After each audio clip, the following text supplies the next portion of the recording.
Anda kalau lihat video itu, orang-orang yang masuk ke belakang gedung itu, yang pakai krem-krem sepatu kembar, pakai tas lempang, itu juga terekam di video penyiksaan terhadap, siapa namanya? Ade Armando. 2018, polisi juga berjanji mau memeriksa semua orang yang terlibat di 2018 itu. Tapi sampai sekarang juga kabur, nggak ada. Jangan sampai niru lah pokoknya, harus ada perubahan.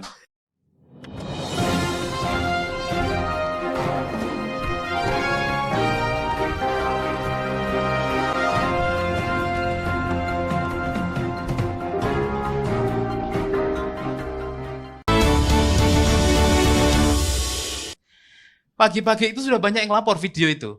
Ini bagaimana ada kelompok yang membagikan alma mater berbagai warna sesuai yang dipakai mahasiswa yang pakai border itu. Kok digelar dibagikan di dekat mobil polisi di belakang dekat lapangan tembak itu. Terus masuk ke gedung DPR. Saya hafal betul DPR, saya 4 tahun di sana, meskipun bukan anggota ya, hanya staf-ahli aja. Tapi saya hafal betul struktur kantor itu. Kalau anggota itu bisa, ataupun staf ahli, tenaga ahli bisa lewat belakang. Kalau anggota di depan bisa, lainnya nggak bisa. Tapi ini kemarin itu kelompok yang pakai celana krem-krem, pakai tas selempang-selempang, mirip-mirip itu, masuk dari melalui sana. Itu yang pertama. Yang kedua, Anda kalau lihat video itu, orang-orang yang masuk ke belakang gedung itu, yang pakai krem-krem sepatu kembar, pakai tas lempang, itu juga terekam di video penyiksaan terhadap, siapa namanya? Ade Armando.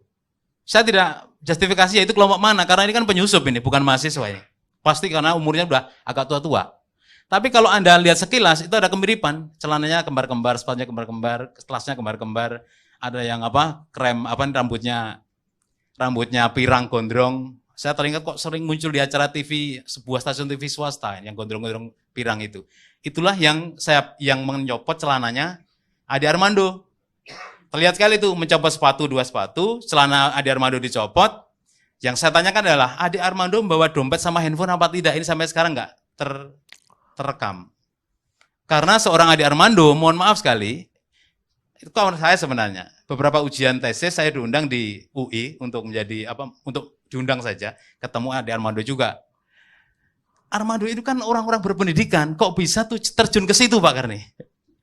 Bagaimana perhitungan atau hitung-hitungannya gitu? Jadi Ade ini mohon maaf, ini kan menjadi ikon common enemy Pak, di kalangan umat Islam tidak semuanya.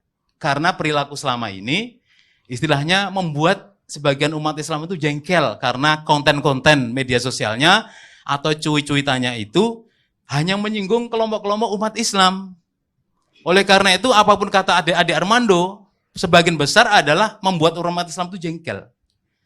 Ngurusi MUI ngurusi tafsir Al-Quran ngurusi sholat 5 waktu dia bukan ahli tafsir, dia bukan ulama, bukan, tapi ngurusi opini-opini umat Islam sampai haji saja diurusin, sampai menteri agama saja diurusin. Siapa Ade ini? Saya juga bingung. Nah, oleh karena itu, ketika datang di sana, kok kemudian berkelahi dengan peserta yang bukan mahasiswa, wajar tanda petik menurut saya bukan menyetujui ya. Karena musuh dia juga banyak, seperti halnya saya punya musuh yang banyak, mungkin di kelompok-kelompok seperti itu. Tapi kelompok yang demo di DPR kemarin itu, tanda petik adalah oposisi pemerintah. Ade Armando, sebaik apapun hari itu dia ngomong, saya mendukung. Saya yakin musuh dia banyak di tempat itu. Karena dia sedang mengkritik pemerintah masa itu. Kalau ada sedikit saja orang masuk ke dalam lingkaran demonstran, seperti yang saya ceritakan di Bundaran HI, habis itu Ade Armando. Saya aja nggak berani yang saya sendiri sepakat dengan tuntutan mereka. Nggak berani saya turun Pak, takut apa? Ada orang nyusup. Nah, yang paling penting adalah, Mas Kaharudin, ini masa-masa yang berbahaya, sensitif menurut saya. Jadi tuntutan Anda yang berapa itu? 16, 8, 12. Nggak ada yang kemudian setelah demo itu membahas tuntutan itu. Yang dibahas siapa coba? Ade Armando. Celana hitamnya pantatnya bugilnya teralihkan. Seperti halnya tahun 2018. Nah, kalau saya ini anggota polisi, saya pasti akan tahu siapa yang nyusup itu. Gampang sekali, kan? Yang modelnya sama sekali gampang. Selain usia-usianya juga berbeda, mereka sudah dari pagi sudah datang, masuk ke area DPR RI, dan seterusnya, yang lain nggak bisa masuk. Kok bisa seperti itu? Ini kan sebenarnya bisa Tapi mungkin karena suasana panas ya, matahari lagi panas, suasana politik yang menegangkan, mungkin konsentrasi polisi saat itu adalah pengamanan. Nah sayangnya pengamanan di area 100 meter atau 200 meter dari TKP, kok bisa kebakar tuh Slipi, menurut saya itu kan area vital. Seharusnya yang menjadi konsentrasi itu ada di sana. Mungkin 200-300 meter dari area demo, termasuk pos polisi Slipi. Nah anehnya nih, ada 2 grup WA Pak Ramadhan yang saat ini seru. Satu grupnya miliknya relawan Anies, satu grup nama Nusantara yang dalamnya ada ex staf kepresidenan. Padahal grup WA ini isinya nggak penting-penting amat.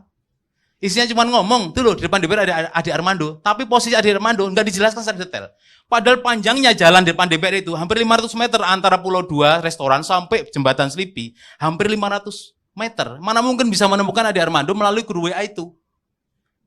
Tapi mohon maaf nih, ini mantan jurnalis TV juga Mbak Grace Natali, sekarang udah berpolitik, enak sekali menuduh bahwa ada kaitan antara penyerang Ade Armando dengan Anies Baswedan. Cuma bermodalkan capture yang dia tidak bikin ada di member itu.